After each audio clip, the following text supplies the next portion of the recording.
ಭಾರತ ಮಾತೆಯ ಮುದ್ದಿನ ಮಗಳಾದ ಕರ್ನಾಟಕ ತಾಯಿಗೆ, ಈ ಪುಣ್ಯ ಭೂಮಿಗೆ ಹಾಗೂ ಕರ್ನಾಟಕದ ಪ್ರಜೆಗಳಿಗೆ ನಾನು ತಲೆಬಾಗಿಸಿ ನಮಸ್ಕರಿಸುತ್ತಿದ್ದೇನೆ. ಗೌರವಾನ್ವಿತ ಒರಿಸ್ಸಾದ ಮಾಜಿ ಮುಖ್ಯ ನ್ಯಾಯಮೂರ್ತಿಗಳು ಮತ್ತು ಭಾರತದ ಸುಪ್ರೀಂ ಕೋರ್ಟ್ನ ಮಾಜಿ ನ್ಯಾಯಮೂರ್ತಿಗಳು ಶ್ರೀ ಜಸ್ಟಿಸ್ ವಿ ಗೋಪಾಲ್ ಗೌಡ ಅವರು, ನಮಸ್ಕಾರ. ಗೌರವಾನ್ವಿತ ಕೇಂದ್ರ ರಾಜ್ಯ ಸಚಿವರು, ರೈಲ್ವೆ ಸಚಿವಾಲಯ ಮತ್ತು ಜಲಶಕ್ತಿ ಸಚಿವಾಲಯ ಹಾಗೂ ಸಂಸದರು, ತುಮಕೂರು ಲೋಕಸಭಾ ಕ್ಷೇತ್ರ ಶ್ರೀ ವಿ ಸೋಮಣ್ಣ ಅವರು, ಗೌರವಾನ್ವಿತ ಸಂಸದರು ಕೋಲಾರ ಕ್ಷೇತ್ರ ಶ್ರೀ ಎಂ ಮಲ್ಲೇಶ್ ಬಾಬು ಅವರು, ಗೌರವಾನ್ವಿತ ಮಾಜಿ ಉಪಸಭಾಪತಿ ಕರ್ನಾಟಕ ವಿಧಾನಸಭೆ ಮತ್ತು ಮಾಜಿ ಶಾಸಕರು ಚಿಂತಾಮಣಿ ಕ್ಷೇತ್ರ ಶ್ರೀ ಎಂ ಕೃಷ್ಣಾರೆಡ್ಡಿ ಅವರು, ಅನಿತಾ ಚಾರಿಟಬಲ್ ಟ್ರಸ್ಟ್ ಅಧ್ಯಕ್ಷರು ಡಾಕ್ಟರ್ ಎನ್ ಯುಧಿಷ್ಠರ್ ಅವರು, ಲಿಯೋ ಕ್ಲಬ್ ಆಫ್ ಮಾರ್ಗ ಅಧ್ಯಕ್ಷರು ಶ್ರೀ ನವೀನ್ ಜಿ ಕೃಷ್ಣ ಅವರು ಮತ್ತು ವೇದಿಕೆ ಮೇಲೆ ಉಪಸ್ಥಿತರಿರುವ ಇತರ ಹಿರಿಯ ವಕೀಲರು, ಸಾಮಾಜಿಕ ಕಾರ್ಯಕರ್ತರು ಹಾಗೂ ಇತರ ಗಣ್ಯರಿಗೆ, ಮಾಧ್ಯಮ ಮಿತ್ರರಿಗೆ, ಚಿಂತಾಮಣಿಯಲ್ಲ ನನ್ನ ಸಹೋದರ ಸಹೋದರಿಯರಿಗೆ, ಸಾರ್ವಜನಿಕರಿಗೆ, ನೇರ ಪ್ರಸಾರವನ್ನು ವೀಕ್ಷಿಸುತ್ತಿರುವ ಜನರಿಗೆ ನನ್ನ ಹೃದಯಪೂರ್ವಕ నమస్కారాలు. ఇక్కడికి వచ్చిన మా అభిమానులకి, జన సైనికులకి, ఆడపడుచులకి నా హృదయపూర్వక నమస్కారం.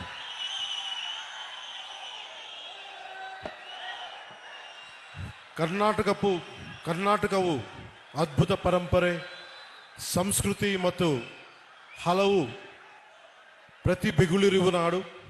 ಜಗತ್ತಿಗೆ ಅವರ ಇಂಜಿನಿಯರಿಂಗ್ ತೇಜಸ್ಸು ಮತ್ತು ದೃಷ್ಟಿಕೋನದಿಂದ ಭಾರತದ ಮೂಲ ಸೌಕರ್ಯವನ್ನು ಬದಲಿಸಿದ ಭಾರತ ರತ್ನ ಮೋಕ್ಷಗುಂಡಂ ವಿಶ್ವೇಶ್ವರಯ್ಯಂತಹ ಮತ್ತು ಅವರ ರಚನೆಗಳ ಮೂಲಕ ಮಾನವೀಯತೆ, ಸಮಾನತೆ ಮತ್ತು ಸಾಮಾಜಿಕ ನ್ಯಾಯದಂತಹ ಮೌಲ್ಯಗಳನ್ನು ತಲೆಮಾರುಗಳಿಗೆ ಪ್ರೇರಣೆ ಕೊಟ್ಟಿರುವ ಪ್ರಸಿದ್ಧ ಕವಿಗಳಾದ ರಾಷ್ಟ್ರಕವಿ ಕುಪ್ಪಳಿ ವೆಂಕಟಪ್ಪ ಪುಟ್ಟಪ್ಪ ಕುವೆಂಪು ಅವರಂತಹ ಮಹನೀಯರನ್ನು ಕೊಟ್ಟಿರುವ ನಾಡು. ಕರ್ನಾಟಕದ ಜನರು ಯಾವಾಗಲೂ ತಮ್ಮ ಶ್ರಮ, ಸೃಜನಶೀಲತೆ ಮತ್ತು ಪ್ರಗತಿಯ ಕಡೆಗೆ ಪ್ರತಿಬದ್ಧ ಇರುವವರು. ಈ ಮಹಾನ್ ಭೂಮಿಯ ಮಗನಾದ ಜಸ್ಟಿಸ್ ಗೋಪಾಲ್ ಗೌಡ ಅವರನ್ನು ಸಂಭ್ರಮಿಸುವುದು ಒಂದು ಗೌರವವಾದ ವಿಷಯ. ಅವರ ಜೀವನ ಮತ್ತು ಕಾರ್ಯ ಕರ್ನಾಟಕವು ನೂರಾರು ವರ್ಷಗಳಿಂದ ಪಾಲಿಸಿರುವ ನಿಷ್ಠೆ ಮತ್ತು ಸೇವೆಯ ಮೌಲ್ಯಗಳನ್ನು ಪ್ರತಿಬಿಂಬಿಸುತ್ತವೆ. ಗೌರವಾನ್ವಿತ ಜಸ್ಟಿಸ್ ವಿ ಗೋಪಾಲ್ ಗೌಡ ಅವರು 75ನೇ ಜನ್ಮದಿನ ಆಚರಣೆಯ ಈ ವಿಶೇಷ ಸಮಾರಂಭದ ಭಾಗವಾಗಿರುವುದು ನನಗೆ ಅಪಾರ ಸಂತೋಷ ಮತ್ತು ಗೌರವವಾದ ಭಾವನೆಯನ್ನು ನೀಡುತ್ತದೆ. ಅವರು ಭಾರತೀಯ ನ್ಯಾಯ ವ್ಯವಸ್ಥೆಯಲ್ಲಿ ಬಹು ಗೌರವನೀಯ ವ್ಯಕ್ತಿತ್ವಗಳಲ್ಲಿ ಒಬ್ಬರು. ಸತ್ಯ, ದಯ ಮತ್ತು ನ್ಯಾಯಕ್ಕೆ ಇರುವ ದೃಢ ನಿಷ್ಠೆಯಿಂದ ಪರಿಚಿತ. ಮನಸ್ಸಾಕ್ಷಿಗೆ ಅನುಸರಿಸಿ ನಡೆದರ ನ್ಯಾಯ ಹೇಗೆ ಜೀವನಗಳನ್ನು ಬದಲಬಲಿಸಬಹುದು ಎಂಬುದಕ್ಕೆ ಅವರು ನಿಜವಾದ ಉದಾಹರಣೆ.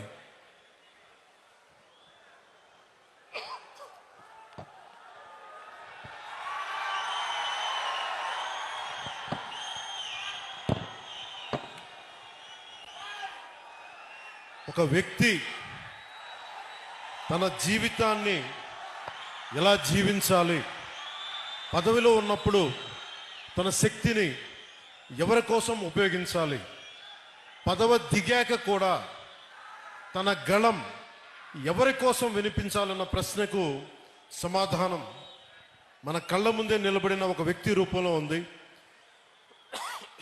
ఆయనే జస్టిస్ వి గోపాల్ గౌడ గారు. ఆయనకు జనసేన తరపున ప్రజల తరపున నా హృదయపూర్వక జన్మదిన శుభాకాంక్షలు. జస్టిస్ గోపాల్ గౌడ గారు కేవలం న్యాయమూర్తే కాదు, ఆయన కర్ణాటకలోని చిక్బళ్ళాపూర్ జిల్లా పీడూరు అనే గ్రామంలో పుట్టిన ఒక రైతు బిడ్డ. మణ్ వాసన అంటాం తమిళ్లో, మట్టి వాసన, కష్టం విలువ తెలిసిన నేపథ్యమే ఆయన లేబర్ ప్రో పూర్ న్యాయమూర్తిగా మార్చింది. ఆయన డిగ్రీ అయినాక 75లో న్యాయవాదిగా నమోదయ్యారు. కానీ కోర్టుల్లో వారు అడుగుపెట్టింది కేవలం ఫీజుల కోసం కాదు, సగటు ప్రజల కోసం న్యాయం జరగాలన్న తపన. బెంగళూరు మహానగర పాలిక స్టాండింగ్ కౌన్సిల్గా పనిచేసిన, లా కాలేజీల్లో ప్రొఫెసర్గా పాఠాలు చెప్పిన ఆయన దృష్టి ఎప్పుడూ కార్మికుల కర్షకుల సమస్యలపైనే ఉండేది. న్యాయ చరిత్రలో మైలురాళ్ళు జస్టిస్ గోపాల్ గౌడ గారు న్యాయపీఠంపై కూర్చున్నప్పుడు అది ధర్మాసనమైంది. ఆయన తీర్పులు చాలా ధైర్యంగా నిక్కచ్చిగా ఉంటాయి. ఉదాహరణకి ఒక చిన్న ఉదాహరణకి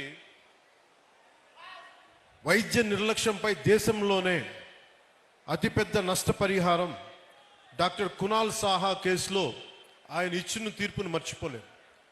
డాక్టర్ల నిర్లక్ష్యం వల్ల మరణించిన ఒక భార్యకు న్యాయం చేస్తూ 6,08,00,000 నష్టపరిహారం ఇప్పించిన మహానుభావులకు జడ్జిగా.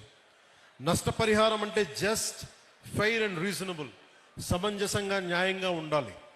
ఒక మనిషి ప్రాణం కోల్పోతే దానికి సరైన విలువ కట్టాలని దేశానికే ఆయన తీర్పు ద్వారా చాటి చెప్పారు.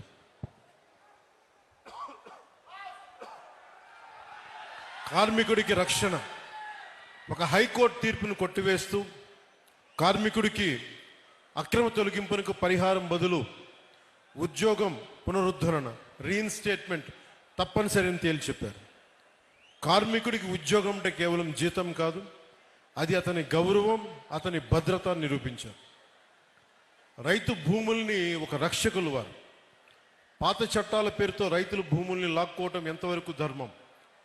భూసేకరణ చట్టం 2013లోని సెక్షన్ 24 పారాగ్రాఫ్ 2ను పటిష్టంగా అమలు చేస్తూ 5 ఏళ్లుగా పరిహారం చెల్లించని రైతుల భూములను అక్విజిషన్ ల్యాప్స్ చేసి తిరిగి వారికి అప్పగించారు. రైట్ టు లైఫ్ అంటే జీవించే హక్కు అంటే జీవనోపాధి అని, రైట్ టు లైవ్లీహుడ్ అని ప్రభుత్వాలకి చాలా సున్నితంగా హెచ్చరించారు. అలాగే నాకు ప్రత్యేకించి జనసేన సిద్ధాంతాలకి ఆయన చాలా బలమైన సపోర్టర్, బలమైన మద్దతుదారు. జస్టిస్ గోపాల్ గౌడ గారు అంటే కేవలం రిటైర్డ్ సుప్రీంకోర్టు జడ్జి కాదు, ఆయన నేటికి ఏ పాలకుల్లో ఏ తప్పులు ఉన్నా కానీ రాజ్యాంగ ఉల్లంఘనలపై నిర్భయంగా గళమెత్తుతున్న ఒక నిత్య పోరాట యోధులు.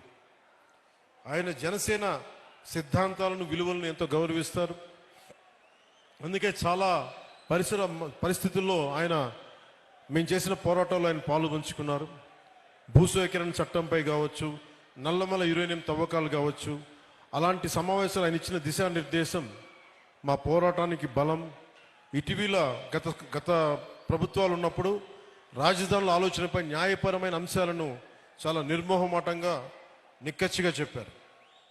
ఆయన ధైర్యం, ఆయన నిబద్ధత, ఆయన విలువలతో కూడిన రాజకీయం, ఇవన్నీ జనసేన లక్ష్యాలు.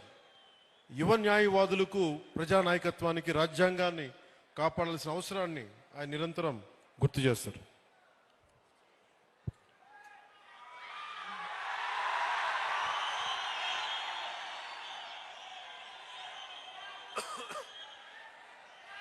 జస్టిస్ గోపాల గౌడ గారికి నాకు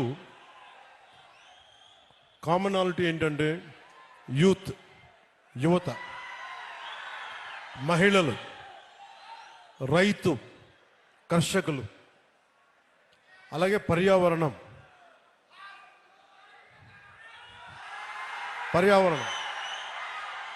ఇవన్నీ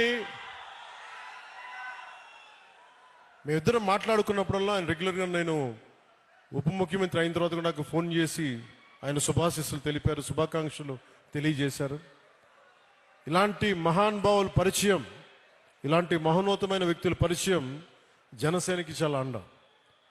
నాకేం అవసరం లేదు. మన భవిష్యత్తు కోసం, మన బిడ్డల భవిష్యత్తు కోసం, మీ తరాల భవిష్యత్తు కోసం